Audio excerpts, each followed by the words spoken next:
Welcome to Perpetually Exasperated, the podcast where we've chosen to read new, best-selling books from both sides of the political spectrum so you don't have to, and tell you how, at times, they've got the right idea, but mostly how they're missing the point of why everything kinda sucks. I'm Joseph. And I'm Joseph's rapidly forming aneurysm. In this next episode, we're going to be reviewing 107 Days by former Vice President Kamala Harris, a book where, as per Simon & Schuster, Kamala, quote, offers an unfiltered look at the pressures, triumphs, and heartbreaks of a history-defining race. With behind-the-scenes details and a voice that is both intimate and urgent, this is more than a political memoir. It's a chronicle of resilience, leadership, and the high stakes of democracy in action.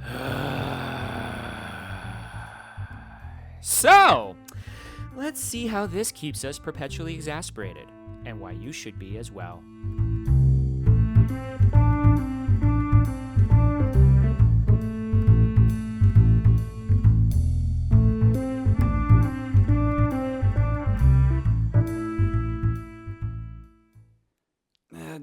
I was gonna say I don't know what she meant to do by writing this, but I have a sinking feeling I know exactly why she wrote this. Let me see if I can guess it.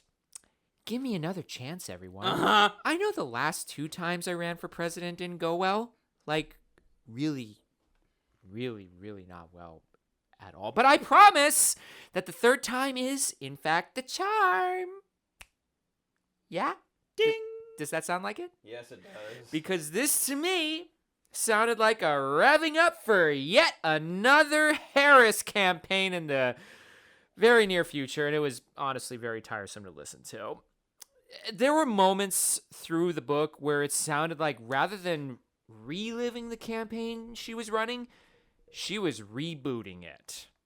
It could simply be a consequence of us listening to the audiobook and listening to her run through her policies, her vision for America, etc. But the fact that this felt part autobiography, part storytelling, and part campaigning, all of this sounds like Kamala Harris 2028. Something that fills me with absolutely zero excitement, and frankly more so dread. Yeah, putting her potential future political aspirations aside, this book just felt like a huge pile of excuses. Extremely weak excuses. Yeah. Now, I can't exactly say that they're bad excuses, because in a post-Citizens United world, yes, there is no national political aspiration without party. Yeah. And the party did completely fuck her on this. Oh, yeah.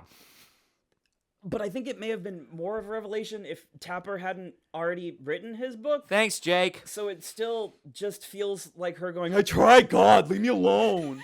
Which, like, yeah, you did, but you tried the wrong way, bud. That's why you lost. Yeah, and I felt, as I was listening and going through this, that this was Jake Tapper 2.0, Original Sin Part 2. Yep. And that alone really took a lot of the oomph out of the impact of some of these revelations regarding the Biden campaign and really the administration that this book otherwise would have had. And yeah, I agree with you. She's not wrong. She was fucked by both the Democratic Party and the Biden administration by giving her zero runway to work with, aka 107 days, title drop. Same with how she wasn't really touted as the successor even in day 1 of the Biden administration, even though, as you and I oh so clearly recall, that was the plan. The plan was one-term Joe. He was going to lay the foundation down for Kamala and the younger generation. That was us. And yet, to her, she wasn't supported by the communications team. She was left out to dry and given thankless tasks involving the border, amongst other things. But the border alone, that's a no-win situation. What the fuck are you doing putting her down there? All of that is true. All of that is worth bringing up. But that just increases my annoyance with everyone involved. The level of planning was just non-existent. It ended up being Biden or bust. Period. No plans for a primary, no plans for Harris, nothing. And that's a level of arrogance that stuns me. And what's especially weird for me is that even after reading both Jake Tapper's and Kamala Harris's books, I still don't fully understand why the Biden campaign was just convinced beyond any shadow of a doubt that Biden was the answer, unless, of course, I'm refusing to accept an otherwise basic premise. One, the Biden administration realized that Trump wasn't going away either willingly or by their hands. Two, they never liked or wanted Harris and wasn't willing to change from that even after they won and allegedly the hatchet was buried. And three, they thought they could pull off being the not Trump candidate just one more time, so they could either take a mulligan on the first term or properly prepare Harris for succession, which, oh lordy, that was a dumb plan. Yeah, and something that drove me absolutely crazy about this book specifically was that it seems truly like her diagnosis for what went wrong was two things. Mm-hmm. One, Joe Biden. Joe Biden was a weight around her neck. He was in the way all the time. And second, that her campaign was too short. Yeah. Which, both of those things are true, but it feels so deeply ignorant, literally ignorant. Well, I mean, kill yourself. Well, it's just that some people use ignorant to mean stupid, and I mean literally ignoring. Just avoiding the discussions that we've had about the election since. What about the party and its fundamental positions? What about its willingness to acknowledge the sentiments that are making Mamdani the most popular candidate in the party in decades? And he's running for mayor of New York! Yes. He's not even eligible for the national stage, and yet he is the most popular guy on the left. Because he's willing to say the things that Kamala distanced herself from and lost because of. Yeah, it's standard operating procedure, liberal response to the overall mood of the electorate. The problem isn't the system. The problem isn't our policies. This is just a question of messaging, of finding the right candidate that ticks all the boxes, preferably the minority boxes, and just the right amount of moderate Republicans, and we got this. Just one more Liz Cheney. Just one, please. Oh, Liz. Oh, Liz. It was so wonderful to see you in 2024. You daughter of a fucking war criminal. Not the point, doesn't matter. America is unhappy. Newsflash, things suck. They suck. And the status quo, the thing we apparently want to go back to, it isn't okay. We want something different. Most of us, I'd hope, want something different, which is also, and this is the important part, isn't fascism. Please? But there's nothing inspirational coming from the Democratic Party aside from Mamdani and a few other increasingly rare individuals. James Tallarico and Graham Platter, who's apparently having a asterisk. Poor guy. Oh, we'll get to that. We'll get to that. I have some thoughts about him. We'll get to that later. But aside from them, where is the Democratic Party in supporting people who are being picked up by ICE? Why aren't they vociferously condemning the deployment of National Guard troops and the potential deployment of active duty soldiers to clearly democratic cities? Why aren't they harping on the price of, I don't know, pick a thing? Milk, eggs, steak, gas, rent, electricity, water? Literally fucking anything.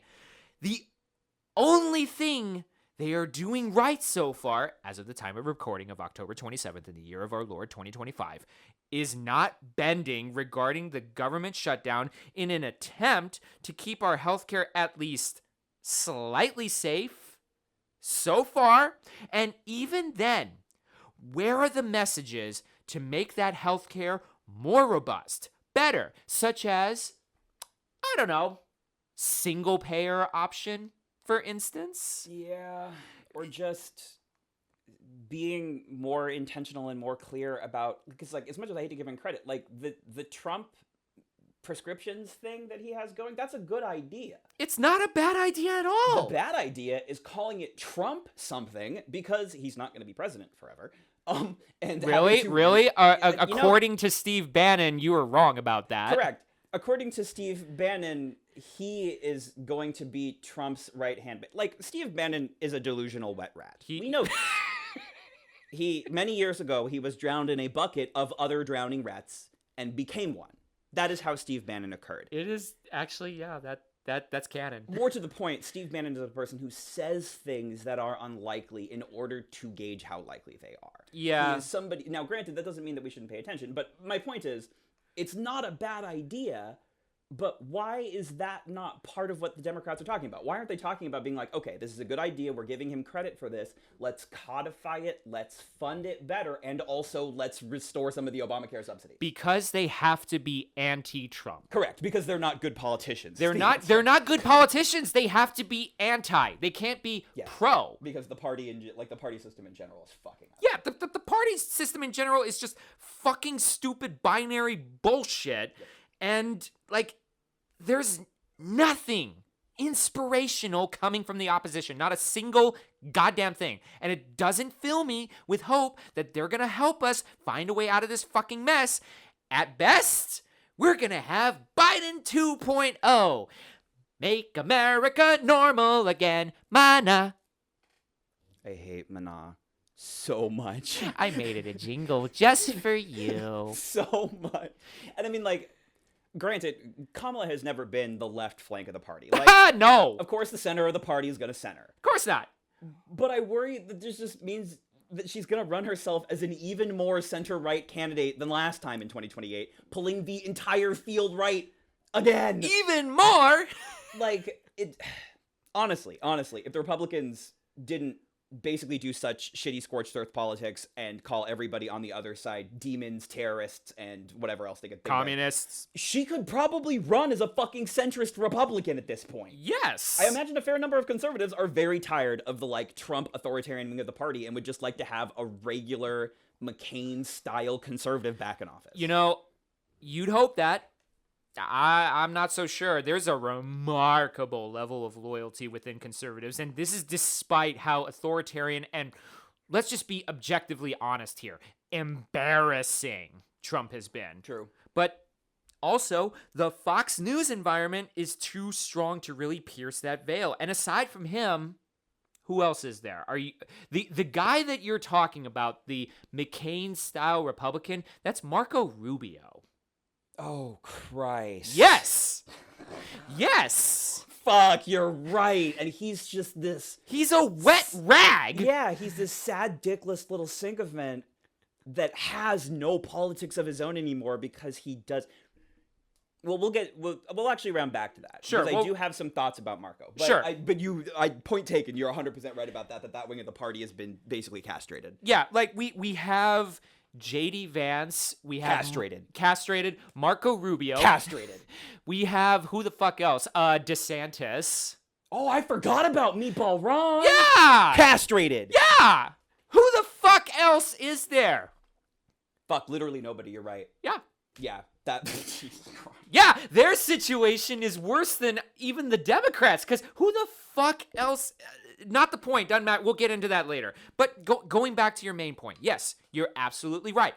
I am convinced she is going to be utterly just determined that the way forward is by being Liz Cheney or Representative Thomas Massie, but in blue team clothes. Yeah, Massey's kind of a wild card these days. Like, for fuck's sake, yeah, Marjorie Taylor Greene has been a wild card these days with the Epstein files.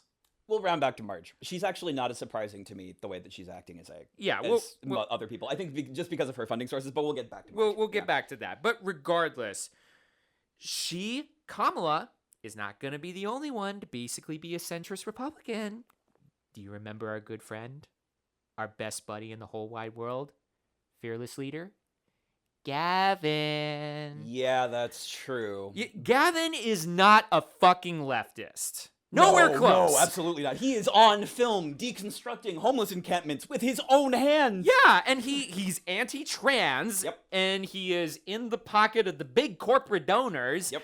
He's basically a New England Republican along the lines of Mitt Romney, but West Coast style. Very much so. He's even got the hair. He does. That's true.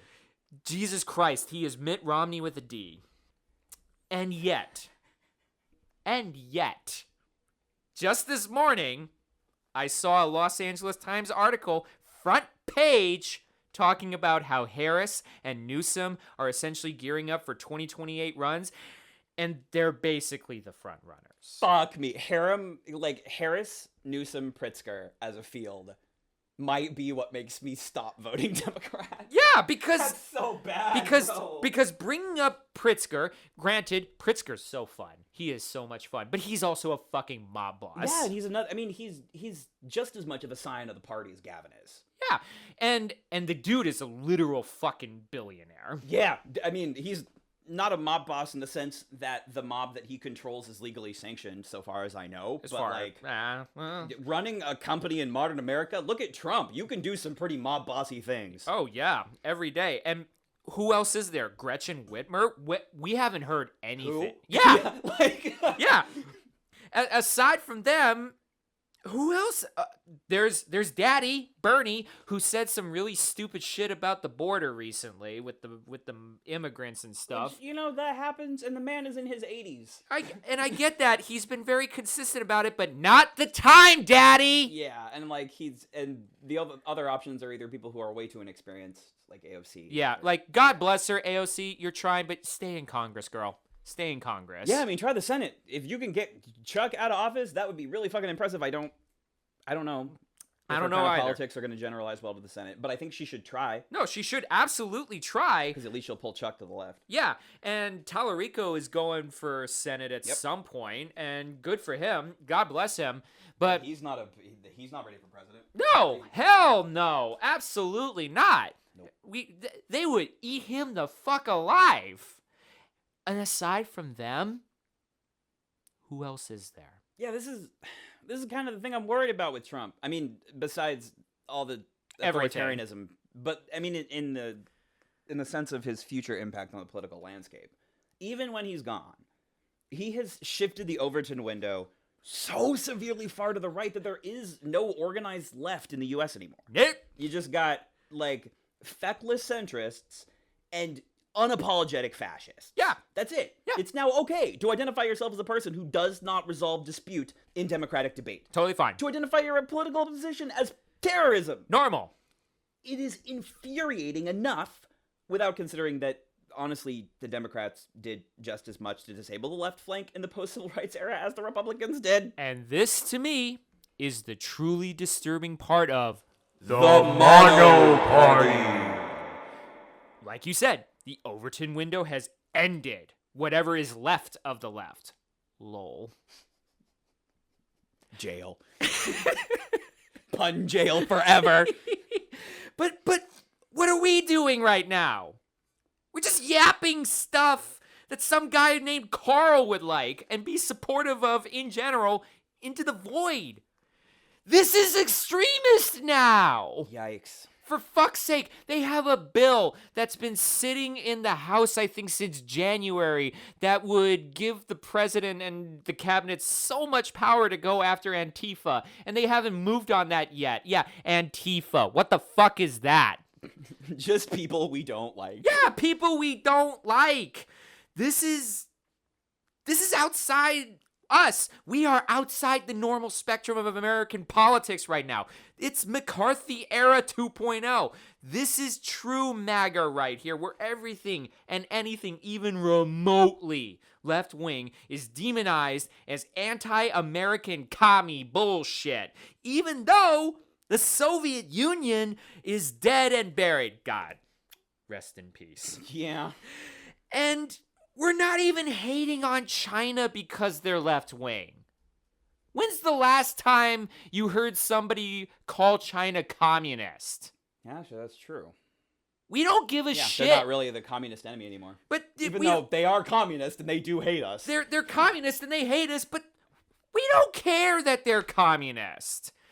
We only care about them because they are the newest and best equipped geopolitical challenger to American imperial hegemony. And all of this is so threadbare and depressing. And especially so because when we don't tack the words socialist, Marxist, communist, or even leftist on anything we're saying about the, kitchen table stuff, It's genuinely popular and wanted amongst the people. Yeah, and it sounds worse when you're like, oh, I'm against this super popular thing. No, Marxist thing. Yeah. Marxist thing. Yes, Marxist. The Marxist thing is what breaks my brain because this is doublethink. And it leaves me stuttering and scrambling to figure out how to even properly respond. And yet, Harris and other mainstream Democratic candidates just cannot bring themselves to give voice to a very, very unhappy electorate beyond, I'm not Trump. Let's move America forward rather than backward. And other vague platitudes that don't mean anything. It's just like Trump's MAGA bullshit, but at least with that one, there's a genuine plan. Project 2025, a very destructive one. But it is a plan nonetheless. What is the plan of the Democratic opposition? Yeah, there isn't one, and that's part of why they lost. And Kamala, still genuinely does not seem to think that was a factor. She thinks it's her circumstances or something that she just couldn't help, and not literally her politics. Yeah. That lost her the race. Like, there is some truth to the environmental and systemic arguments. More and more, the analysis of the 2024 election does imply that basically without Shelby County v. Holder, Kamala would have won. And that's significant. Yeah, but She also probably could have won even in this current situation of extreme gerrymandering, even without a formal primary, even in only 107 days, if she had spent less time trying to pull the Liz Cheney of the Republican / now I guess Democratic Party, Republican Party to the center rather than shoring up her left flank. Like, she was already weak on the left and she was already strong on centrists. Why did she overinvest in the latter category? Because this is coming from taking the progressive vote, that is as leftist as we get in America now, progressive, the genuinely leftist vote, for granted. True. Much like how they take black Americans being Democratic voters for granted. Yep. Much like how they take Latino voters being Democratic for granted. Remember defectors? Yeah, but that's true. That's very true. Yeah. Progressive Americans, like ourselves, we do count as progressives in this current political environment. We are left with so little choice in a no-win scenario. Vote Democratic, or you will be blamed for the Democrats losing. And yet, even if you do vote Democratic and they miraculously win, they'll continue focusing on and catering to centrist and moderate right-wing stuff and only give you the performative reforms to make you feel ever so slightly better about the fact that you don't matter in American politics. All you get is rainbow capitalism. Yep. That's it. You, the progressive, are the scapegoat when things go wrong.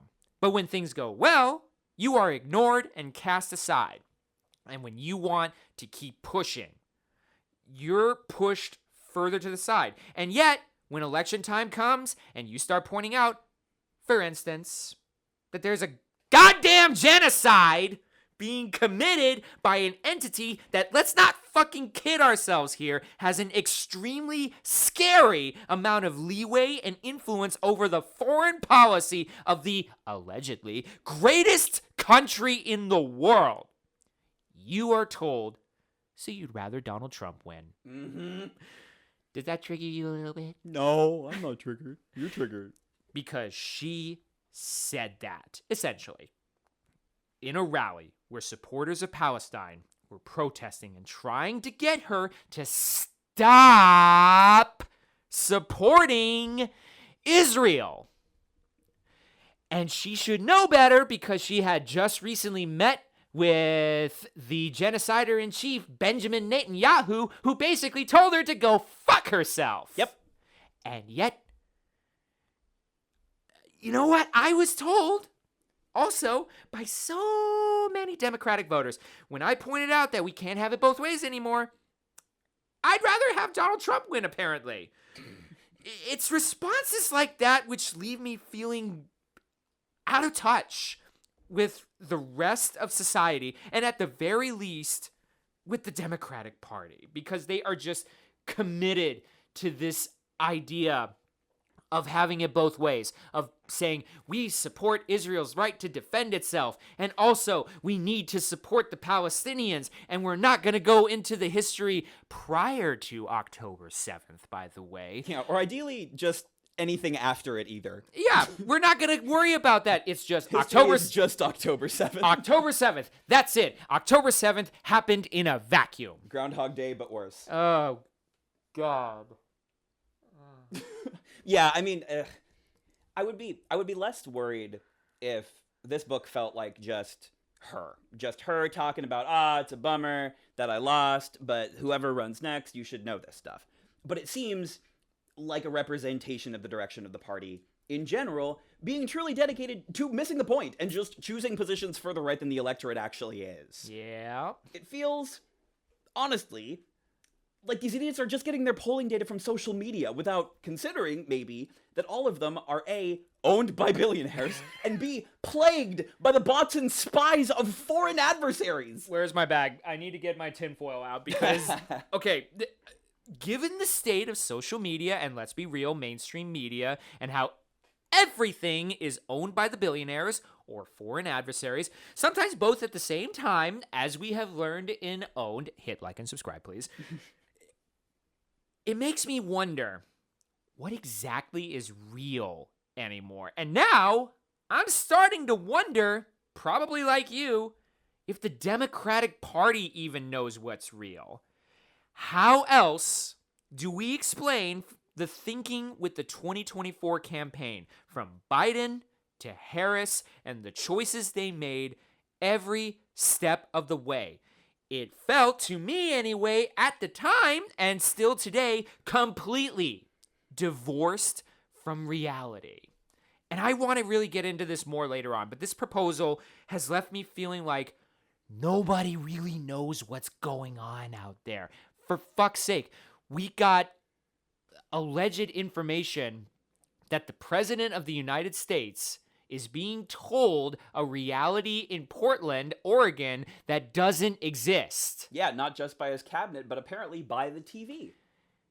Whatever the fuck that means. If the President of the United States of America is getting incorrect information about something that should be pretty fucking important, that would include the deployment of National Guard troops there, if he doesn't know what the fuck is going on, and this is the scary part, he wasn't lying. Nope, I think he's totally telling the truth. I think he just doesn't know what's happening. He has no idea what's happening outside of the White House. And hold on a second. Just hold on.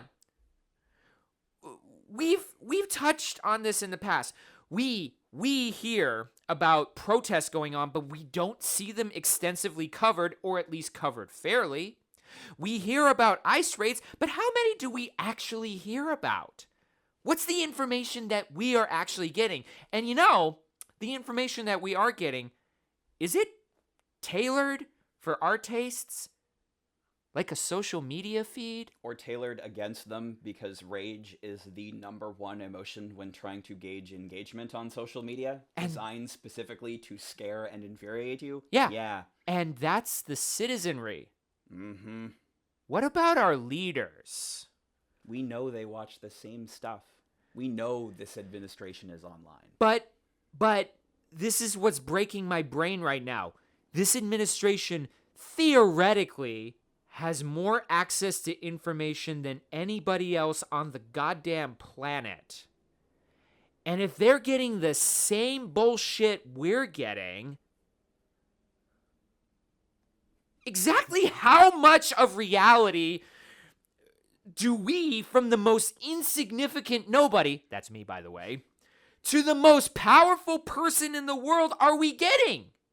This, oh my God, I struggle to find any words to describe this other than just exasperating. Yeah, it's like, I can't even, hold on, I'm getting a call.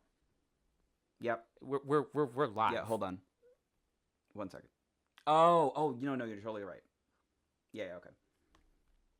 Yeah, sorry. So that was a future viewer. And they gave me a very interesting word that might apply to your exasperation. Really? What's that? I've never heard this. I think it's pronounced hold on. I need to perpetually exasperated. Yeah, I think the answer to the question that you were sort of implicitly asking in the scripted portion is they don't know what they don't know, and neither do we. That's not great. Nope, it's not great. But it is in some ways indicative of the times, right? Like, it seems a little bit like both sides have no idea what will actually fix anything.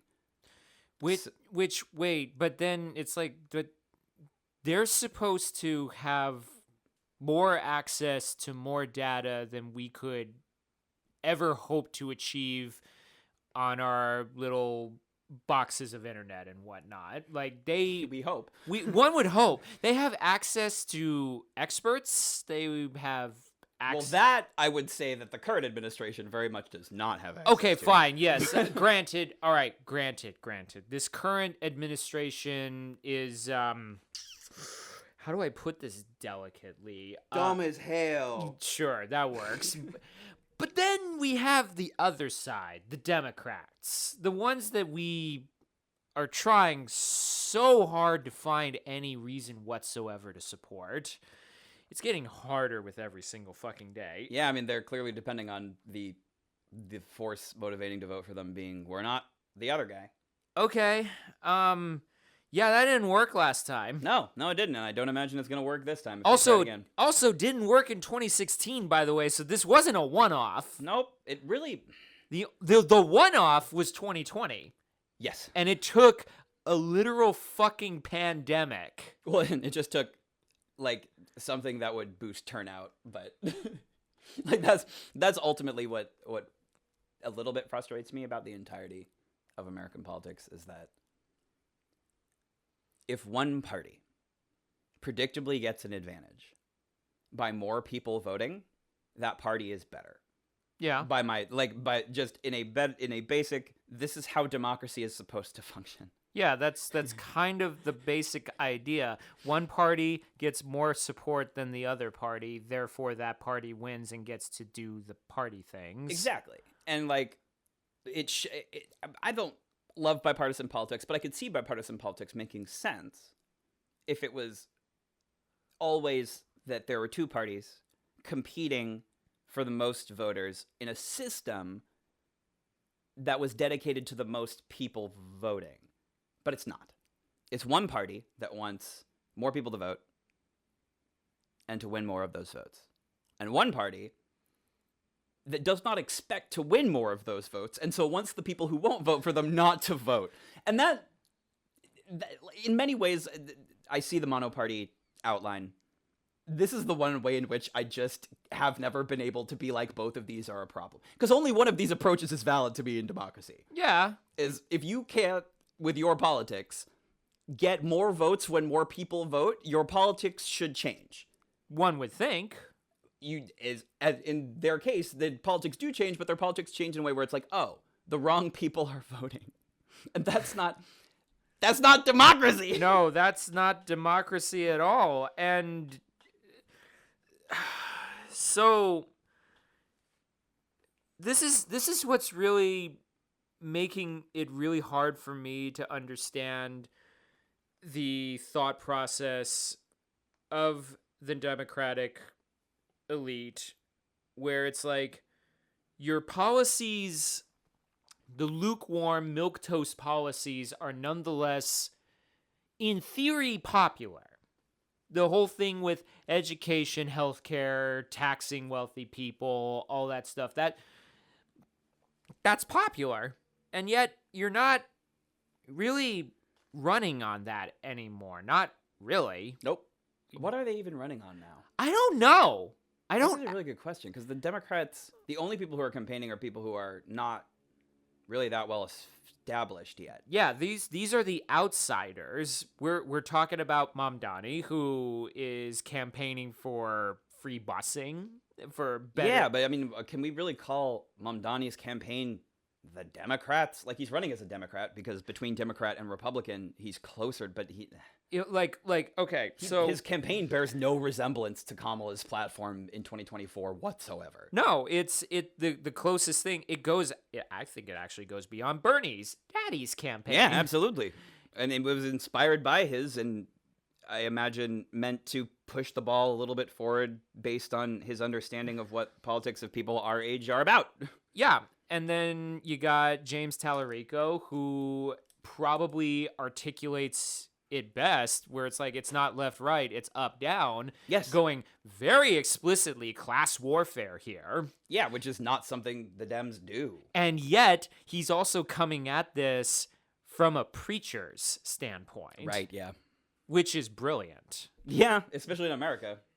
Yeah, because we take them seriously, allegedly. But More so than we take politicians, at least. that is true. We do that. But aside from them, like, I literally can't think of anything that the Democratic Party really stands for other than preserving status quo or returning to pre-Trump America. Like, Yeah, return to corporate normalcy. yeah, Obama. We're going back to Yeah. Obama. Yeah, basically. very much so. And the thing that I see often on social media in its limited capacity, now that I've gotten rid of so much social media, my life is so much better with no social media, by the way. Yep, if you can quit everything that you consistently interact with a person that you do not know is a living human out of your life, it will improve your quality of life significantly. Yeah, but when I see the posts about the drowned rat Steve Bannon, great term, talk about Trump's gonna be president in 2028 and you all better start getting used to it and whatnot. Beyond all that, we're gonna leave most of that aside. Yeah, Steve Bannon, he's not a real guy. We're gonna leave all of that aside for now. I'm focusing on one very specific thing. When we're talking about this and we're talking about Trump and third term and all of that, inevitably every single time, you know what's going to be brought up? Oh, so Obama should run for a third term. Yes, of course, yeah. Why? Why should Obama run for a third term? That would be the only thing that I could think of that would be worse than, like, the field for 2028 being Kamala, Newsom, Pritzker. If it was just Obama. Like, I liked Obama, but... Look, I liked Obama too. Goddamn. But guys and gals, and everybody in between, no. Nope. No. Nope. There's that amendment is there for a reason. Like, okay, and I'll we can hear out the argument of like, but it's the same exact thing as the gerrymandering thing that we're doing in California right now, where we're fighting fire with fire. It's not the same. But it's even if it's the same would be repealing the amendment, which they can't do because there's not political will to do that. Yeah, no, there's nobody wants that. Nobody wants that. Truly, honestly, truly wants that. But the thing with Obama being brought up is that it's more, in my opinion, about the vibes than it is actual policy. That's correct. We just like the resistance to Trump and the policies of the Democratic Party are less about policy and more about vibes of the good old days. It's a variant of the good old days. Because that's how you obscure the fact that on issues that Americans really care about, we have much less of a choice than it seems. Both of these parties, like the largest donors, are donors to both parties. Yep. That is the problem. And that is, if we're busy being like, oh, who's the bigger, more personality, Trump or Obama, we're not focusing on the fact that both of those campaigns would get billions of dollars. Billions upon billions of dollars. From people that are not, from entities that I would consider not fully American. Like, a company that has offices all over the world is not a fully American company. It's No. just not. They're not beholden to America. No, and their interests are not fully American. If the American system crashed and burned tomorrow, companies like Apple could recover. They could move to China and probably do even better because they would have their management even closer to their manufacturing. Probably. And they would be being run by Chinese people who are, at least at the moment, better at running businesses. Like, that's a problem. It is a problem. And it's a problem that can be very easily distracted from if we're busy having the reality TV show conversation of who of these people makes a better leading star character for our little America TV show. Yeah, which calls back to a conversation we had about Owned, where we don't see American politics as real anymore, but we see it as a TV show because Yeah, it's WWE Super Slam now. nothing matters. Nothing matters. We Nope. don't think things are gonna be fixed immediately. Because regardless of what you vote for, the person who you voted for is being paid for by the same people. Yeah, and that's not just the president. That's your member of Congress. Oh, fuck yeah. I mean, that's your governor. Depending on where you live, that could be your city council member. Yeah, it could I mean, it could be your mayor. It could be Yeah. It could be your fuck. We could there's enough money in the world where if someone was super invested enough, that could be your person on the school board. That could be your the judge of your particular district. Yeah, it could be somebody sitting on your fucking zoning committee. In fact, it often is because those are the people that make decisions like, oh, let's put a data center right behind your home Yeah. that makes so much noise that it's making you sick. That's not a decision that's made by Donald Trump. This is made by some dumb jackass whose name we don't know, who I'll bet was paid just some small amount of money. super small. That's the other thing that's galling. Like it really doesn't take that much money. No, just give Tom pretty Homan 50 grand in a suitcase and you're set. I forgot Get whatever the fuck you want. I forgot about Tom. Oh God. Yeah, Suitcase of money. I try to be the one who doesn't forget things like, hey Tom, what happened to the money? Where is it? Oh my God. Where's the money? Did you get to keep it? Did you get to keep the money that the FBI gave you? Where's the money, Tom? Like, Oh my it's God. just that, and that, the only thing that kept there being a version of Tom Homan on the left is Kamala not winning. Like, do we really believe that there wasn't some dumb jackass who would have done something similar, assuming that they just wouldn't get caught? And then, now the difference is that if Kamala had won, and some dumb jackass had been caught trying to use her influence like that, she would have sent him to jail and been like, you stupid, really? Yeah. Profit off your influence in a legal way. There's so many ways. Are you dumb? Yeah. Come on. Yeah. There are ways we do this, Tom. But the reality is that even, let's say Tom Homan goes to jail. That's 50,000, maybe let's say that he took 10 more bribes. That's $500,000 off the table in a pool of billions of dollars being paid by that's these a companies. drop. It's nothing. That's a raindrop. So, like, yeah, I guess emotionally we would have felt better if Kamala had won and some dirtbag had been taken, like, maybe like Tom Homan had been taking bribes and didn't win. And now, granted, because Trump didn't win, I don't think there would be anything to prosecute him for.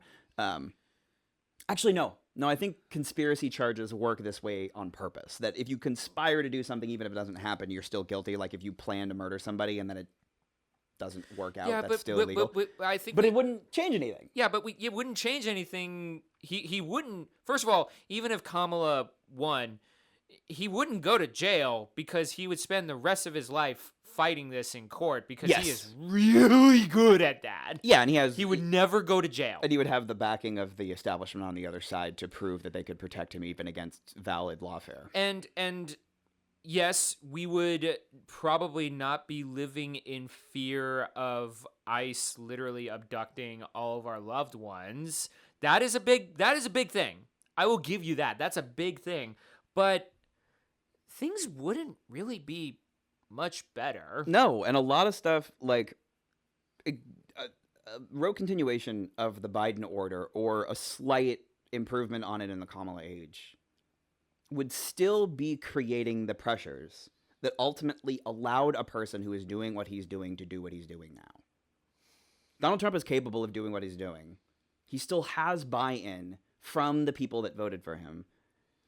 Because what we are seeing happening in the scale of days, weeks, and months is what people in Dayton, Ohio, in Detroit, Michigan, in 1,000 bombed out post-industrial wastelands have seen happen to their homes, according to their media diet over the last 10 years. Yeah. A complete destruction of the workforce, a complete destruction of trust between neighbors, a complete destruction of the economic viability.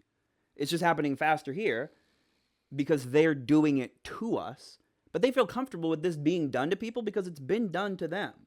Globalization left behind like 30% of the population, which is like good fucking luck. Yeah. And left them not just in places like, as bad as what we did to the Native Americans was, we left them on unimproved land.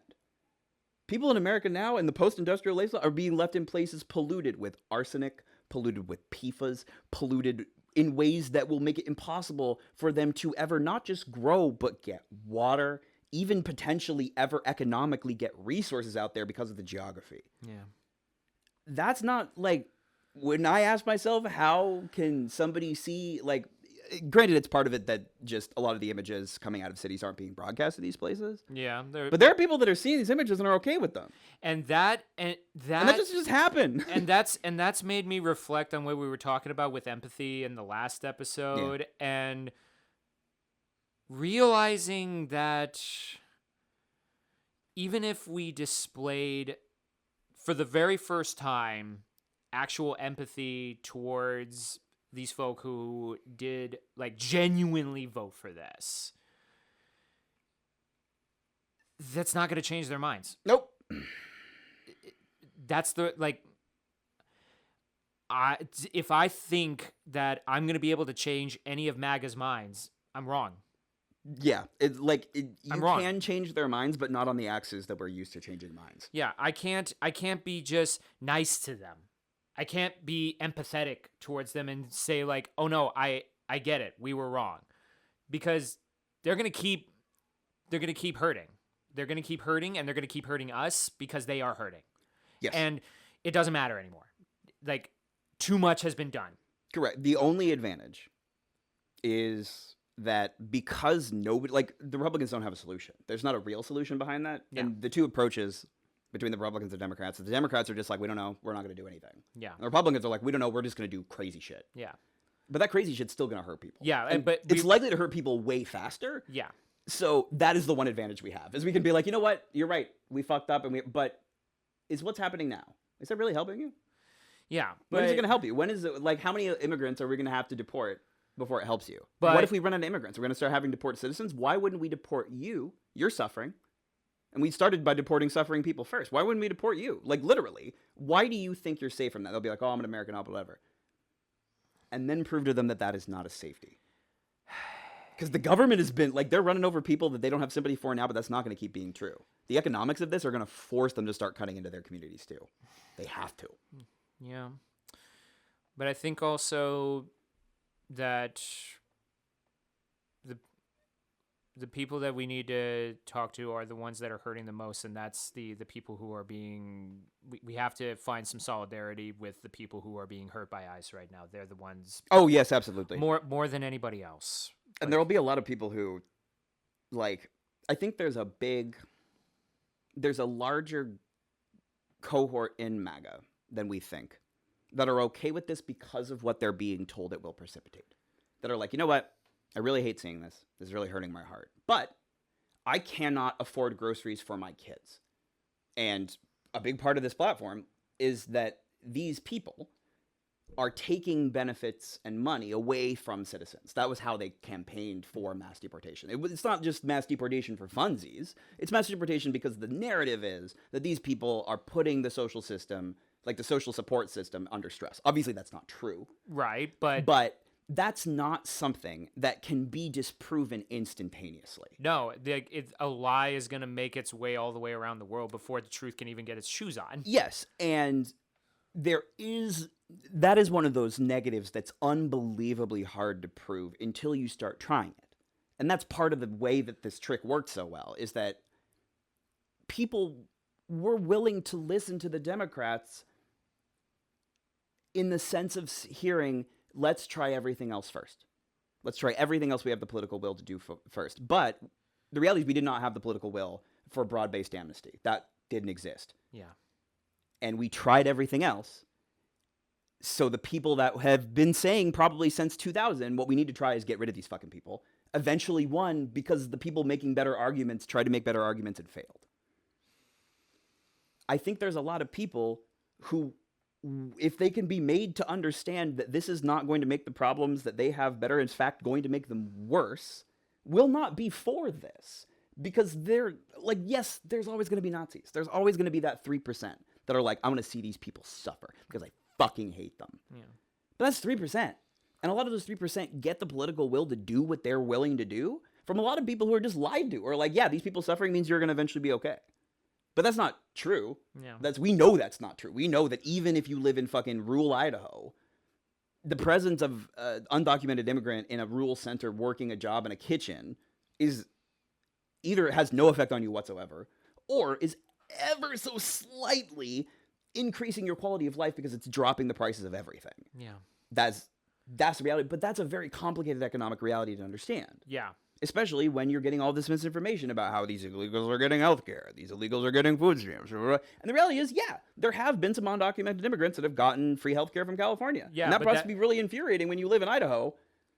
And when the only piece of information that you get is from Fox News being like, look, the Californians are doing it and they're killing everybody.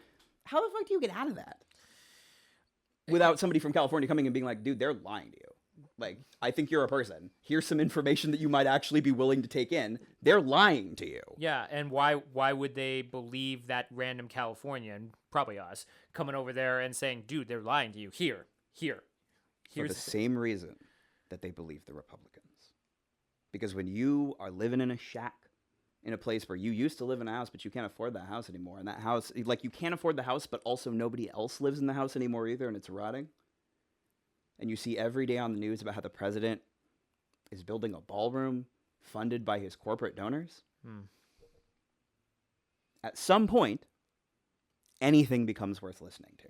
And that's how they got in. They were like, you know what? The Democrats keep saying, wait 10 more years and we'll help you. And they don't listen.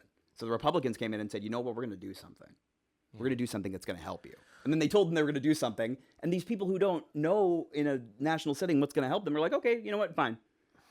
We haven't listened to you for a long time. Let's listen to you. That's what happened in West Virginia. Every West Virginia county went for Trump. Every single one, yeah. And now, all the polling data implies that he would lose somewhere between 50 and 80% of counties in West Virginia. Which, wait, like... In 9 months, he has lost like 3/4 of that state. They are not stupid. They are underinformed. And there are people who are living their lives, working very, very hard to get by, and do not have time to learn the real answer to, how can I be helped? How can my food be affordable? How can I still get access to medical care for my children? They don't have time for that. No. And when somebody comes and says, I have a solution, and says it with a smile on their face, they're willing to believe them. But they also know that shit is expensive, and they're now 9 months, 10 months in, and they're seeing all these images, and things are not getting better, and they are pissed. And I don't think they're, like, obviously, they're not going to, their first word to a California dipshit coming in and being like, they're hurting you, is going to be like, shut the fuck up. But you know who's really popular there now? Bernie. He's been campaigning like a motherfucker in West Virginia, and he's been finding that they are very, very interested in what he has to say. Yeah. That's how we get there. These, like, that you get tricked by a dipshit, you start to hate that dipshit. Yeah. It just doesn't happen immediately because they've already been tricked by other dipshits. But you have to keep the messaging super simple, straightforward, bite size. Like, look, things aren't better right now. Things aren't. You were told they were going to be better by now. They're not better right now. They're not going to get better. The way things get better is by taking the wealth away from those in power. I mean, and I think honestly the messaging question is the wrong question. I think we got to stop talking so much. I think the Democratic Party is a big fan of going into places they don't know shit about. Having a think tank made of people that don't live there, studying data collected by machines, and then making conclusions about what they should say to those people. How did Zoran win? Or how did Zoran almost win? He hasn't won yet. I don't want to change it. He's working on it. How will Zoran have won? He went to the neighborhoods and actually talked to people. He asked people the simple question, what do you need? What do you need? What's wrong? What's going on? What's happening with you? These people, just like us, need jobs. They need healthcare. They need They need healthcare, they need childcare, they need buses. Education, housing. But when you go to somebody and you say, here are your problems, I got solutions. Even if those are their problems, they're still not going to be as much on your side. If you go to them and say, what are your problems? And then when they have the problem, you immediately have a solution ready. That's how the Republicans did it. The solution was a lie. But they went into places and with small local town halls kind of events were like, and granted, social media helped a lot with this. They said, what's wrong? What's hurting you? And they listened. And then they built ads and said, every one of those things is because of immigrants. Yeah. Every single one. And it worked. It did work. And what that should tell us is that approach should work even better when it's the truth. When it's, what's your problem? You can't afford food? Why does Jeff Bezos have so much money? What's your problem? Can't get a job? Why is it that every channel with which you can communicate with strangers is controlled by a billionaire? Why? Why do the billionaires own everything when you own nothing? Yeah, let's say that I'm starting a new business and I want, I'm building didgeridoos and I want to tell people about my didgeridoos. Why is every channel by which I can advertise my product owned by a person who could easily replicate my product and uncut me? Why? Why is that the case? That's insane. That's silly. This is silly. This is not America. Yeah, this is not what America is. Last time that things were like this in America, we fought a war against those people. Yeah. Why are we not and I think that given where we are now, given that all of this power was accumulated using that technique with a lie, I think we should at least try that technique with the truth. Now, granted, immigrants are a much weaker enemy than the billionaires are. Yeah. But I think the truth is pretty strong. The truth is pretty strong, and it's not hard to connect the dots. No, and I think their big thing all the time is like, we're gonna leave, and you'll be alone. So fucking what? Okay. You know what? If you are too much of a bitch to pay your taxes, get out. Go. You're not American. You don't get to go around and say, I'm an American billionaire. You get to be a Portuguese billionaire or whatever dumb bitch country takes your ass in, despite the fact that you're not willing to pay taxes. We here in America, our billionaires are contributors, and we respect them for that. Yeah, we lionize the billionaires who actually pay their fair share. Exactly. And I would honestly, we have these fucking dipshits. You know what, Trump, if you want a military parade, actually stop 8 wars. Yeah, if you find 8 wars and you stop them, you can have a parade. I don't give a shit. I don't give a shit. Spend $1 billion, spend $2 billion, spend $200 billion. If you actually do something. And you don't do anything. Exactly. Elon Musk, you want people to jack you off like you are the only person who still produces semen on the earth? Actually get to Mars. Be able to have humans living comfortably and economically on the Martian surface. Now, I say this because that is literally impossible. Right. And I would never respect Elon Musk no matter how much he accomplished at this point because he's a Nazi. But if he had done that, I would at least have hesitance being like he's an idiot shithead toddler with no skill. But he's not he has 4 companies. Tesla, a company that would not exist without government subsidy. Right. X, a company he bought and now doesn't even exist because it's owned by an AI company that is part of a bubble where nobody is making rational investment choices. SpaceX, another company that would not exist without the US government, and The Boring Company, a fucking con that was made so that he could fuck with the California high-speed rail system. Because he hates that for some reason. Because he's a dipshit. Because he's a stupid person who thinks that anything public is bad. Yeah. And yet, this entire time, and it's not just Elon, but it's literally any billionaire who actually contributes their wealth in a meaningful way to the public good is a hero.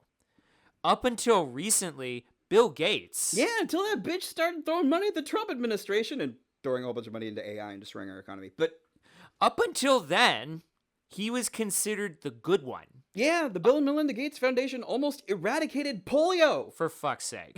And if he had actually accomplished that, he would be rightly deified. If you as an individual, regardless of how you got that power, managed to just get rid of a disease. Kind of cool. It's kind of cool. Or Steve Jobs just completely revolutionizing how we get information. Yeah, mixed bag on the results on that one. Mixed bag, but at the time, he was a genius. Yeah, Everybody and I would loved say him. that I wouldn't say that it's his fault that we turned his invention into a way to make people into zombies. That's not his fault. We took a beautiful thing and we're like, what if we use this for evil? Because that's how humans are. Yeah, but even going back further, the last time we had an American society where we had a ridiculous amount of wealth inequality was the Gilded Age. Yep. During the time of the robber barons. Mm-hmm. And yet, in the midst of all of those robber barons, we had Nelson Rockefeller. Yeah. Who contributed a stupid amount of money to public good. And despite the fact that he was a robber baron, evil fucking capitalist, he still has his name on buildings, and we are not calling for his name to be chiseled off of those buildings because he was, and I have to stress this, he was an evil fuckhead. Yeah. But he also built a shit ton of libraries. I mean, that's... It's so... It goes back, it's same with Carnegie. Like 100 years before, you have Carnegie. What do we remember him for? The philanthropy, the doing things. You know what he actually did? Bust every steel union in America. That's how he made his money. Yeah, and yet we don't remember him by that because he actually gave his wealth to the people. Exactly. You know what? We don't even need to call it giving. He invested. Yeah. He invested in his dynasty. Yeah, social capital, Yep. if you will. It worked. It fucking worked. Yeah, and I mean, even contemporarily, people like Warren Buffett. Oh, yeah. If you ask most people, we think of Warren Buffett as the Berkshire Hathaway guy, but the guy who pledged like 95% of his fortune to charity when he dies. What we should know him for is the man responsible for the complete destruction of unionized rail work in America. Yeah, we should know that, but we that's don't. What Berkshire did. Yeah. But that's not what we know him for. No. And he hasn't even actually donated the money yet. No, he hasn't. He's just promising. I would be very comfortable with a society where we still had some hyper wealthy people, but the expectation was that, and if they didn't do anything except for that, we would just shit on them and take all their money. Yeah. It's easy. It's so easy. Like y'all believe in this capitalist system, but you don't believe that once you win, you should be forced to continue participating in it. That if you're given all this money, that should be the end, and you should be able to do whatever you want with it. Not that being given that money is an investment in you by society, and that it is your responsibility to be a good investment. Yeah. To reinvest it, not to sit on the hoard like a dragon, which causes an economic crash. Like economics is not money existing. Economics is money moving. And what a billionaire is a blood clot. It is a blood clot. Just it's a blood clot and or a cancer. Exactly. That's probably a blood clot caused by a cancer. Yeah. and so it's such a simple message. Everybody must pay their fair share. Yeah. Everybody. Everybody from the poorest American to the richest American must pay their fair share into the system. Very critically, percentages are important. Percentages aren't important. It's not flat. Like, yeah, Elon Musk probably has paid more taxes than most people on Earth. Okay, but the amount he actually paid compared to his actual owned wealth is nothing. He's literally paid nothing. And we're not even going to leave Musk aside. The president of the United States brags about not paying his fair share like he won a game. Yep, that's true. And look, this is probably a deeper problem. This is probably a deeper problem, but we're going to bring it up anyway. How we in America famously hate paying our taxes. We hate it, but at the same time, like, Why can't we make paying taxes a super fucking patriotic and simple thing to do? Everybody else in the world has a super simple way of paying taxes because, first of all, the government already knows how much they owe. So we just let's just make it super simple. Super simple. And by the way, you are a good American and we are proud of you. And look at all this shit that your taxes are paying for. This is super cool, guys. It is cool to pay taxes. I actually have a very interesting historical note about that. Okay.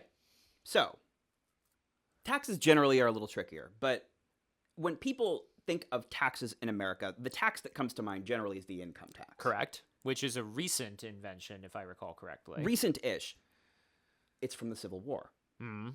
There was no income tax. Right. And then the Union created an income tax to fund the war effort. Yeah, because wars are super fucking expensive. Yes, just stupidly. As I think the cost of the Civil War was like 5 times the amount of money that was budgeted for the government for the entire time that was running. It was crazy expensive. Yeah. But at the time in the Union, it was a matter of significant pride. Not just that, but also they both started conducting income taxes and were selling war bonds. Yeah.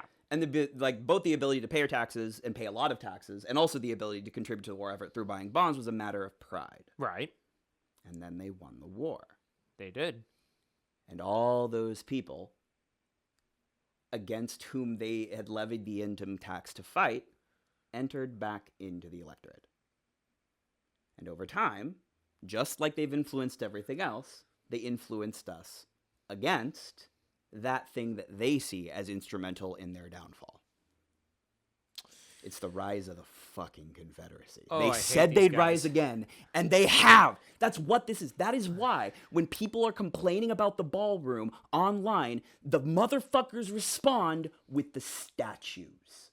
That's what they respond with. They're like, oh, you think you care about history? These are the same people who kept tearing down all these Confederate monuments. That's why. Oh my god. Because it's just payback for the fucking Civil War. That's what these people are. They That's what Trump is. They never got over it. No! They super didn't, which we know. They've We been know. very open about the fact that they did not get over that shit. No, they And that the didn't. South would rise again. Yeah. And that's what this is about. Oh my god, the Confederacy won. Well, you know, the Confederacy has gotten their moment again. Yeah, they're winning. It's why they're sending the military into places that are blue. Yeah. It's This is neo-Confederacy. revenge. This is movement revenge. conservatives are neo-Confederates. There is a direct line from the Confederacy to the modern conservative progressive movement. Like, Oh boy, we got a lot of work to do. yes, we do. But it's not new work. No. And that's what's good to know. Because when it's new work, that's real tricky and sometimes you can fuck it up. When it's old work, killing tyrants is an American tradition, man. It is a And while I'm not saying that literally we need to physically kill the tyrants, I don't we want to. cannot because first of all, that's a lot of work. But I mean it in the same way that South Africans mean it when they say kill the Boer. I don't mean literally physically go to a white farmer's house and stab him to death. Yeah. I mean destroy the socioeconomic system that allows there to be a class of people who act this way. Okay. So kill the aristocracy? Nah, we're not going to actually eat the rich. We're not going to actually kill people because killing people sucks. Correct. And there's many better ways to handle a monster like that. Yeah. Now, do we want to eliminate the idea of an aristocracy? Yes. Yes. And if you are an aristocrat and you say, I'll give up my power over my dead body, do understand that there is an endpoint to that is not you keeping your power. But here's the thing, Mr. and it's going to be a Mr. Aristocrat. Here's the deal. Remember what the Union did? Remember how there was a super patriotic thing that you could do by paying a lot in taxes and you were lionized for it? You could do that. Yeah, we could give you that back. Or hell, I'm going to flex the historian muscles a little bit. We could go back to fucking Rome. Have you thought about the Roman Empire today? Oh my gosh, you're right. I haven't. This is my daily Roman Empire check. Okay, so it was a patriotic duty of like Roman senators back in the day to pay into the war fund to actually fight the wars that Rome was fighting. Of course. They didn't just sit on their asses until the empire was actually going. And that's when things really started getting really fucking bad. But during the time of the Roman Republic, the senators actually fought the fucking wars. Yeah. And they actually paid their share to fund those wars. Also slave labor, but we're not going to get too far into that. Yeah, I mean, when we're talking about Rome, it's kind of impossible to not have slaves be Look, part Rome of was money, fucked. Look, Rome, the Greco-Roman tradition that Western civilization has built itself upon is a really fucked tradition, okay? Let's just be real about this. It's a really fucked tradition. But there are some aspects of it, such as the aristocracy, the literal, actual, honest-to-fucking-God aristocracy, actually paying their fair share and doing their fair bit in keeping the nation alive and going. That was kind of cool. Yep. So, look, again, I would like the concept of a rich class to go away. I would very much like that. I'm willing to work towards that. Yeah, we're not going to get to a completely classless, flat society immediately. We may never get there. But we're going to try. But more importantly, not working towards it at all has led us to this point where we're having serious discussions about whether or not we should have a king. Yeah, and no.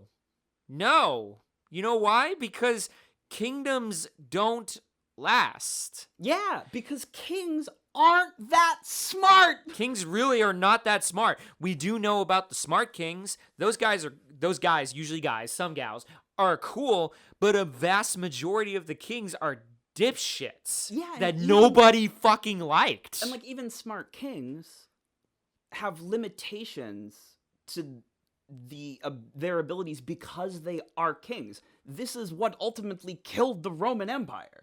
Is that there is a base limit to how effective you can be as a monarchical ruler. So eventually they were like, fuck it, let's have 2. Then, fuck it, let's have 4. Then, fuck it, oh no, barbarians. Like, that is a testament to the necessity of coming up with more complicated, more sophisticated political structures as you get more powerful.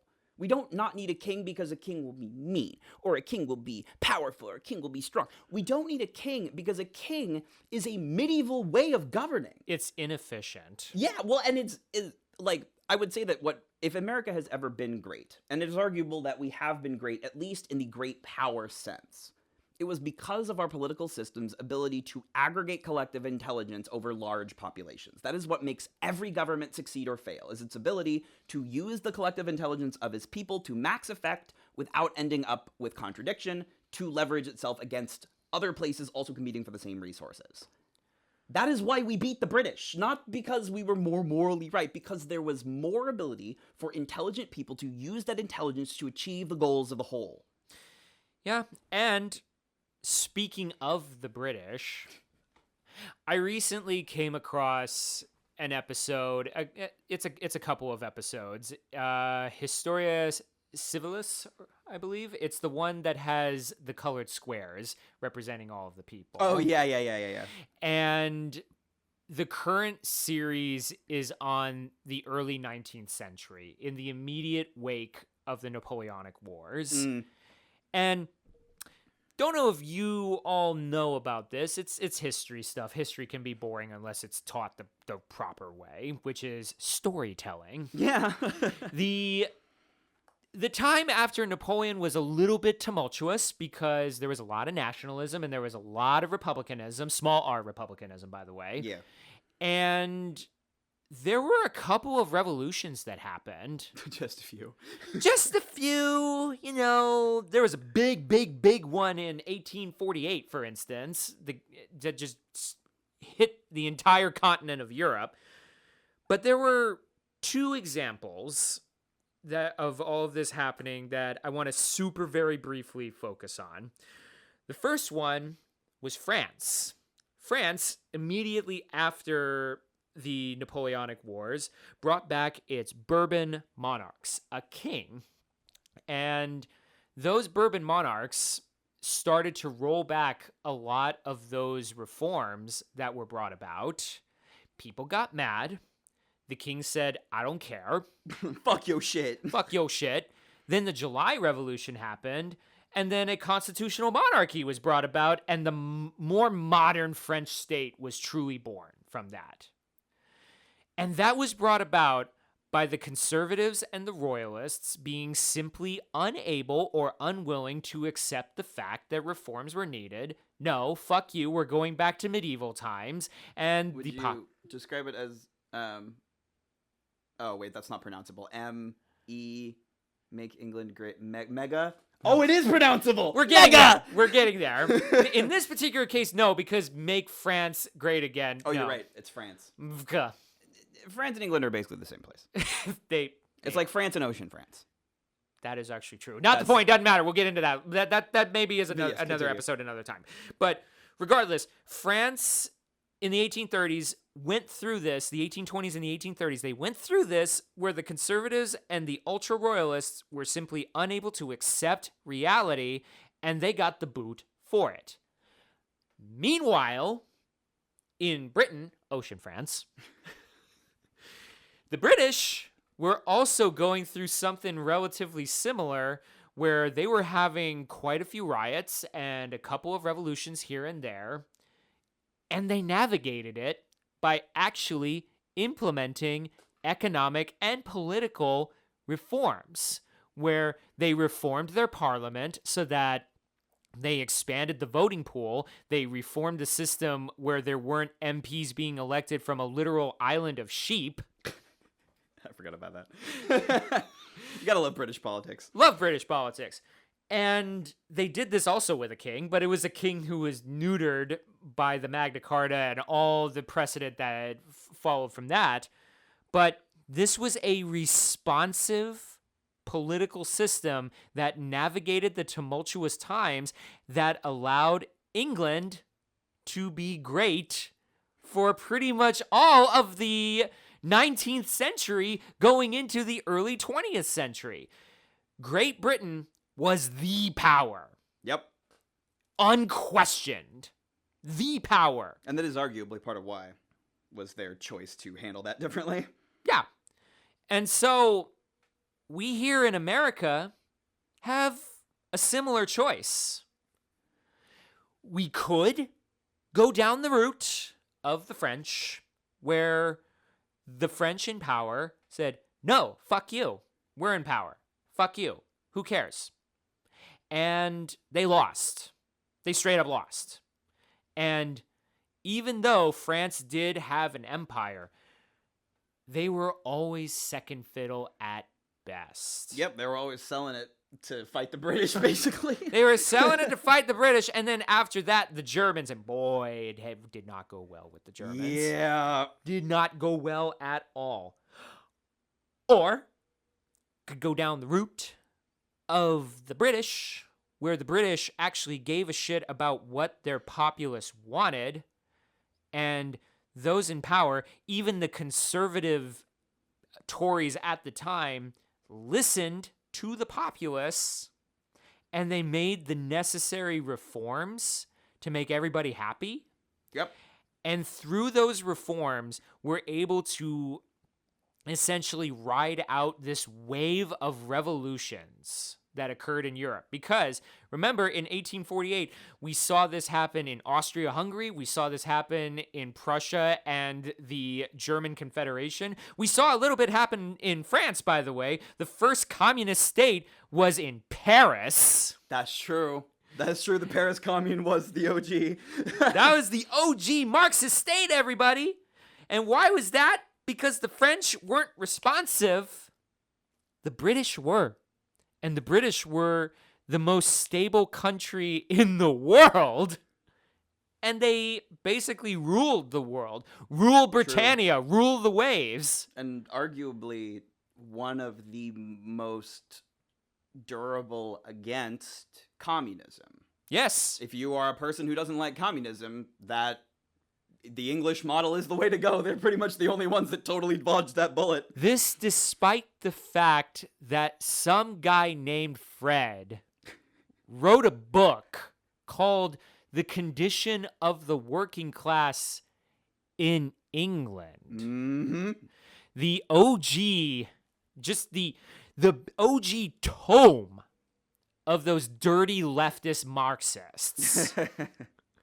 Also an unreadable book, to be honest with you. Yeah, well, theory often But is. regardless, you should still try reading it. It's actually kind of an interesting book. Just be prepared for Fred to talk about things ad nauseum. But the condition of the working class in England, like that was a hellish place during the Industrial Revolution, and yet Marxism never truly took off in Britain. Yep. The closest they got was to, interestingly enough, a third party that upended the Whigs versus Tories, Labour. Oh, right. I forgot that that's how Labor. Hey, came who's about, in yeah. power in Britain right now? That's a good point. Now, granted, this current Labour Party is a fucking joke. Yeah, and they're partly in power because the Tories fucked everything up for like ever. Yeah. But still, The power's power. Power is power, and we talk about a Labour power. They're red. That's true. They're red with Yeah. a rose. Yeah. And they're still relevant. There's an actual left-ish in Britain. But they were able to do that by being actually responsive to the people. Yes. Because that's kind of the lesson ultimately, that communism, capitalism, socialism, whatever fucking ism you want to use, you need a system that will allow you to do two things: collect preferences from the population and act on those preferences. Regardless of what you call it, regardless of how you function, regardless of who you give power to, if you fail to do those two things, you will eventually fail as a government. Yeah. So, the Republican Party is doomed in this regard. Yes, they are failing very severely in this respect. Yeah, because what is it exactly that they're doing long term that's going to actually benefit society? Ballroom. Ballroom! Ballroom is love, ballroom is life. And literally the only part of the agenda right now that's going to plan. Yeah. But then we have to talk about the other side. We have to talk about the people we are really talking to here. The Democratic Party. Yep. You've got a choice ahead of you.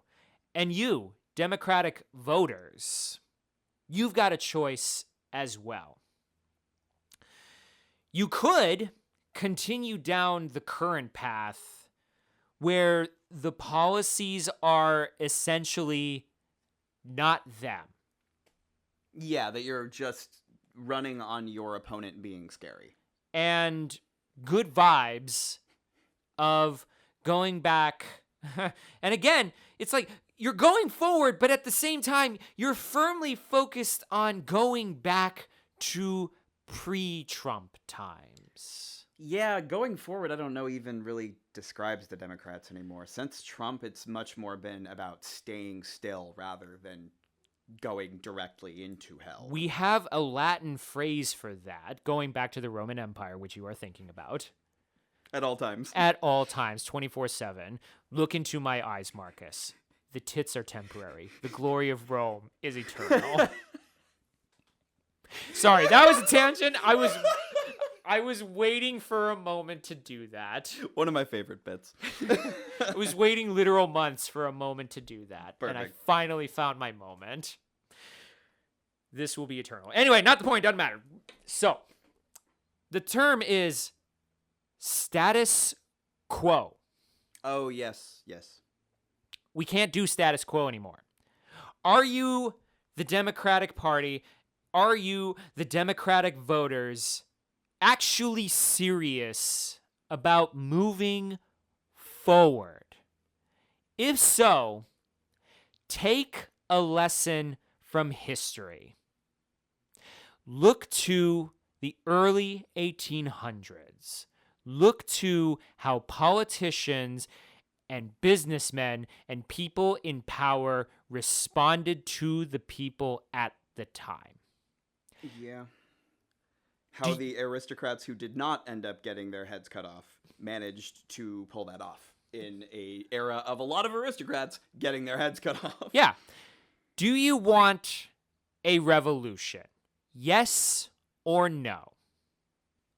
I'm going to assume the answer is no. And Yeah. you know what? I agree. I don't want a revolution either. You know why? I'm lazy. Yeah, it's expensive. It'll take time. Necks are hard to cut through. And we don't actually want to kill. Yeah. Killing is morally wrong. And expensive. And hard. We don't want to. What we want is to reform. Now, these reforms could be revolutionary. Fair enough. But not all of them are revolutionary, and we could get to there. We will get there. Well, at this point, do we really need revolutionary reform? We got this far-right government bailing companies out. It's the wrong companies, but that's communism. That's state capitalism. And for fuck's sake, they're bailing out countries. Argentina. Yeah, I don't know. We need new politics. We just need the same politics directed to be good for more than just one dude. Yeah, so how about we have a party that is actually committed to going into cities and towns and the countryside, urban, suburban, and rural, and just asking a very simple question. What do you need?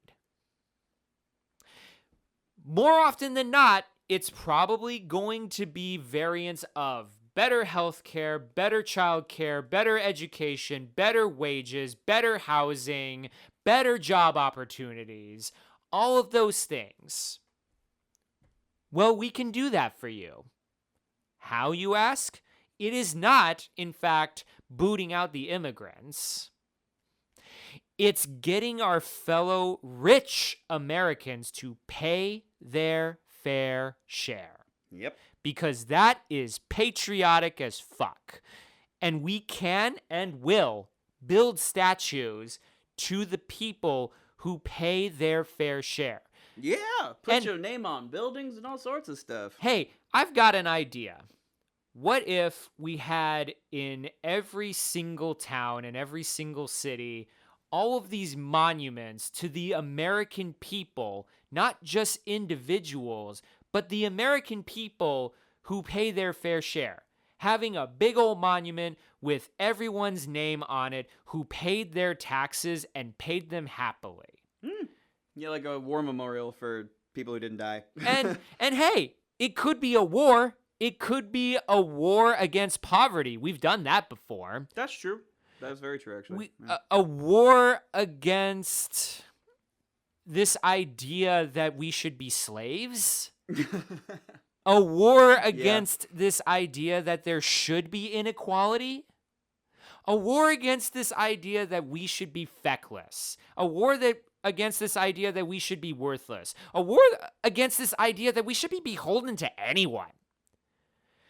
What if we had a policy where everybody who actually paid their fair share would in fact be immortalized for it? Yeah. You would actually be rewarded, not just in the long term through the betterment of a healthy society, not just in the medium term where in the next year or so, your taxes will actually fund social services that are going to help you and your children and your children's children and so on. Yeah. But in the short term as well, where you get a fucking plaque. Yeah. You get put cool your name in big letters on something. You know you guys love that. You love names. And it's not just the billionaires. It's not just the millionaires. It's not just the people who have thousands and thousands and thousands of dollars. Even if you, as a poor person, paid a tax and you paid it with no hesitation and only an acceptable amount of whining and bitching and groaning, because it's fine. Yeah, we're all allowed to be like, taxes, darn. Yeah, fine, whatever. But you paid that. and you were thanked by having your name, even you as a Joe Schmo, you were thanked by having your name immortalized for contributing to American society through hard-earned money, resources, and time that you poured your blood, sweat, and tears into to make amazing. If you were immortalized for that, that's a pretty decent incentive, huh? Yes, it is. And I will say this. Seeing, the National Guard being deployed to D.C. basically to pick up trash. Yeah. It's a little embarrassing. But it does make you think.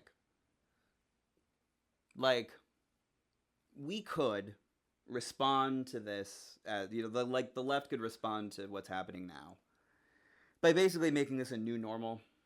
Just we keep on the president's riot force and we just send it in whenever anybody's protesting, and we slowly erode the First Amendment and any semblance of civil rights that we have left. But the Army has a corps of engineers, does it not? It does. It has a whole, some of the most capable people in the country who go in when there's a hurricane to help people, when there's fires to help people. Earthquakes, tornadoes, floods in general. Is poverty not a fucking natural disaster? Why can't we deploy these people to towns to, remediate industrial pollution? To build levees against hurricane floods, to build housing. It would be kind of cool to see a soldier in the street and not immediately think, oh no, shit's going down. And how the fuck else are we going to rebuild the reputation of the military after this? You think there's going to be honor in service after what we're seeing? No, fuck no. Kidnapping our neighbors, harassing, fuck no. No, you know what? To provide a contrast to this, and I don't know if this was brought up in a prior episode. Maybe it was. Maybe, who knows? But regardless, I'm going to bring it up again if that's the case. Recently, a friend of mine went to Mexico. Claudia Sheinbaum, the commie who's in charge the down communist there, Jew. who's also the most popular president in recent memory. Yeah, partially because of the other presidents that have been in Mexico. But yeah. Even amongst conservatives, she's fairly popular. Mm-hmm. It's kind of crazy, actually. But regardless, this person was in Mexico just hanging around, doing their thing, and then out of nowhere, the Mexican National Guard, essentially, shows up. And the immediate thought, being American, is, oh shit. Fuck, I'm gonna die. Yeah.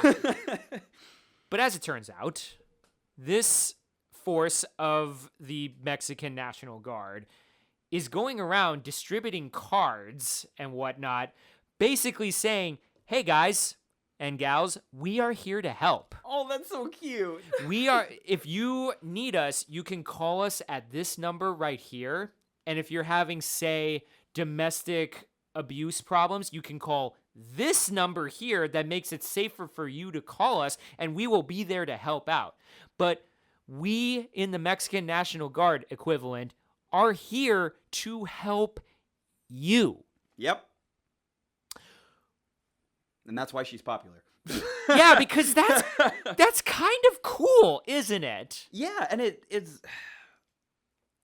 I would love to have a society where I can walk down the street and, again, I've made this clear before, but full disclosure, I am a straight, white, male dude.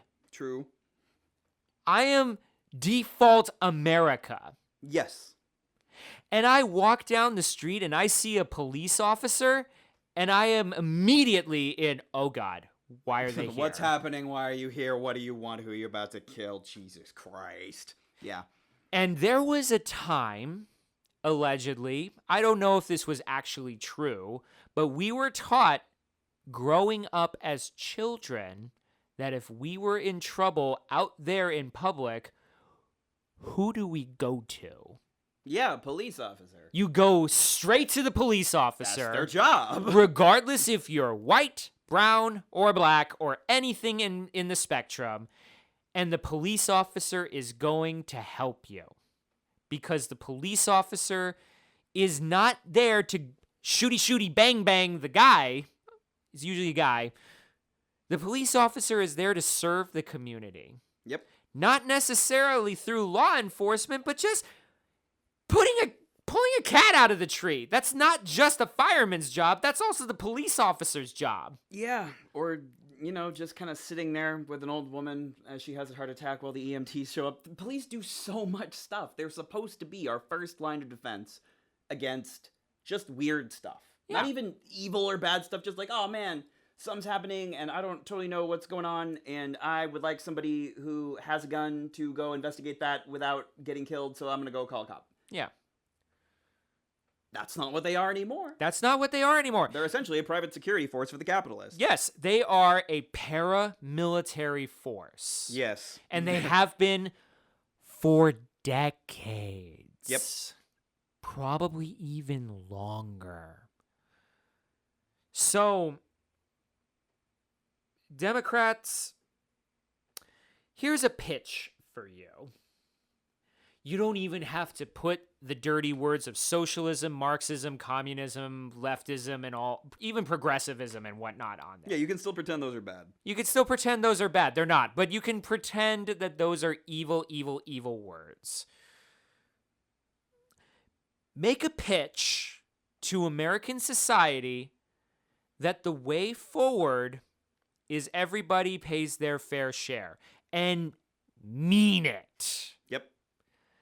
Mean what you say when you say that, yes, you in these communities that are hurting will still continue to pay your fair share, but I promise you that the fat cats in the big skyscrapers that are overlooking all of this and looking down upon you and thinking that you are worthless, I will make sure they pay their fair share too. And don't take political campaign contributions from those people. No. When you do that and then you say you're going to make them pay their fair share, people think you're lying because you are. You are. Instead, do it the right way and actually give a shit about the community that you are tasked with governing in the near future if, inshallah, you get elected and you're doing it right. And make it a patriotic duty to be a part of a healthy and happy society and community that actually gives a shit about itself and about others. Yeah, govern for your constituency, not your donors. And it's so simple. And you can end wars by bringing troops back home and having those troops help rebuild communities. Yeah, it's the only bipartisan issue left, which ironically has gone from a bipartisan issue of we should do this to a bipartisan of they can both agree that we should both talk about wanting to do this and do nothing, is fucking infrastructure. Yeah. Bridges, dams, roads, housing. Exactly. Just basic power infrastructure. Power and water is going to be unbelievably critical, even not considering the AI problem. Like, without AI, our power and fresh water demands are set to double by like 2060. Yeah. So why not have a campaign platform of actually committing to something that makes the New Deal look like a drop in the bucket in comparison? Yeah, and we're sitting here and we're being like, oh, we're not investing enough in training, young men in the trades. You know where a great place to learn the fucking trades would be? In the Army Corps of Engineers. But you can join the military without actually having to go abroad and do a shooty bang bang against a brown person. Yeah, you get all of the props, all the healthcare, all the service. Hell, make it mandatory. Because I think a mandatory national service for 2 years working for your fellow American would not be fucking bad. But that's only if you're not actually going to go abroad and fight for the corporate elites. Yes, there's a reason I said mandatory national service and not the draft. Right. Because you don't get to just co-opt all these people into a foreign fighting force. Yeah. That would make you even worse than the Republicans. Yeah. but you would have a policy that is actually focused on, and we shouldn't use this term America first because fascists use America first. Which is so fucked up. Which is so fucked up. It's so fucked up. But what about society first? Yeah. What about community first? Community first is a good one. Community first. It's got com in it. Yeah, because it's not really America first. It's Americans first. Because I gotta be honest, I don't really give a shit about the country as an entity. Like, it's cool, and I guess if you were president, you can be like, oh yeah, my dick's so big. Like, But I care about Americans. I don't give a shit about America as a country if it's hurting its people. Yeah, I don't care about America. I don't care about the American state so much. Yeah, that's just a big pile of laws and money. I just care about having a good life for Americans. Exactly. So why not Democrats? It's so easy. I'm laying this out for you. It's pretty fucking simple.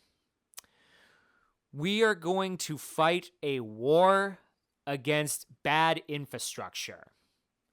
And we are going to make sure that every single American, from this fucking guy over here, the coastal California elite straight white male, to the blue collar, rough and ready coal miner in West Virginia, and everybody else, from the Joe Schmo to Elon Musk, is going to actually contribute to this war against decay, this war against dissolution, this war against destruction. It's ironic that we are using the most destructive thing in the world, war, but this is war. Yeah, and it's America. We love war here. And we do love wars. But we are going to fight this war together and be proud of it and be rewarded for it and actually give a shit about it. That, in the most roundabout way possible, is the choice that we face, not just next year in 2026, but in the next presidential election. Oh my God, it's coming up in 2028. Either the same old that got us nothing but fascism and hatred and destruction and decay, or actually being serious about going forward rather than staying in place or going back, and going out there and telling America that this is our time to finally do something about this, at this point, seemingly inevitable decay, and reversing it. And not blaming scapegoats, not blaming outside or internal or anything in between influences, but instead just focusing on getting the job done. Get the job done, pay your fair share, go out there and fix those roads, fix those bridges, fix those buildings, build more housing, make new jobs, reform healthcare, reform education. Give us a life worth living. That is what every American deserves, from the rural poor to the obscenely rich urbans and everyone in between. We can do this without having to label it as socialism or communism or Marxism. This is America. This is the choice we face. Democrats, the ball is in your court. Do with it what you will. And now for the section we like to call our denouement. So, first question, who wrote this book? Per the About the Author section from the Libby version of this book, Kamala D. Harris served as the 49th Vice President of the United States from 2021 to 2025, the first woman in American history to hold the office. And she began her career in Alameda County District Attorney's Office before being elected District Attorney of San Francisco. Lots of stuff happened as California's Attorney General. She eventually became a senator for California, and then as vice president, and then she was the nominee for the Democratic Party for president of the United States in 2024. It did not go well.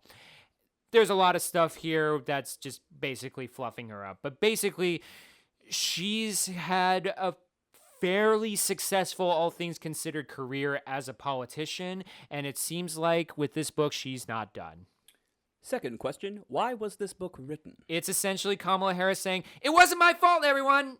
I did the best I could. Blame Joe Biden's team. Blame the mainstream media. Blame the progressive single-issue voters. Literally anybody else but me." And there's also a little bit of a part 2 and or elaboration of Jake Tapper's book, Original Sin, pinning a lot of the failings of the 2024 campaign on Joe Biden and his campaign team in the build-up to Kamala Harris stepping in and subsequently losing the election. And the big ultimate reason why she wrote this book, Kamala Harris 2028. Yeah, Mark almost it. for sure. Mark it. Last question, should you read this book? Nah. Honestly, it was a boring book. I don't recall coming across anything earth-shattering in the revelations while listening to it. I was barely paying attention to all of the anecdotes that she was talking about. Like, she's not really that good of a writer, or her ghostwriter isn't really a good writer. And she's not really a great speaker while listening to the audiobook as well. Look, if you want to like fall asleep, maybe, sure, fine, but you could get Gorsuch's book for that. That one was perfect for that. Guaranteed knockout, but literal knockout as in you're gonna fall the fuck to sleep. But this book, pass. Yeah, it's not worth it. It's boring. It's stupid. Just ignore her. Ignore her upcoming campaign. Find somebody else to listen to. Yep. She's had her time in the limelight. It's done. We're moving on.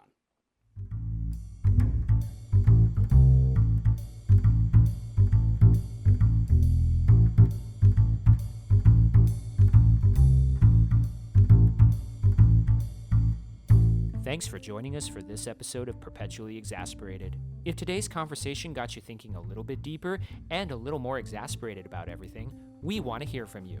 Give us a like, leave a review, share the show.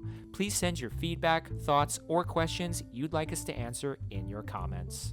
Next time, we'll be reading and talking about How to Stand Up to a Dictator by Maria Ressa, a book which, per Penguin Books, quote, is the story of how democracy dies by 1,000 cuts, and how an invisible atomic bomb has exploded online that is killing our freedoms. It maps a network of disinformation, a heinous web of cause and effect that has netted the globe.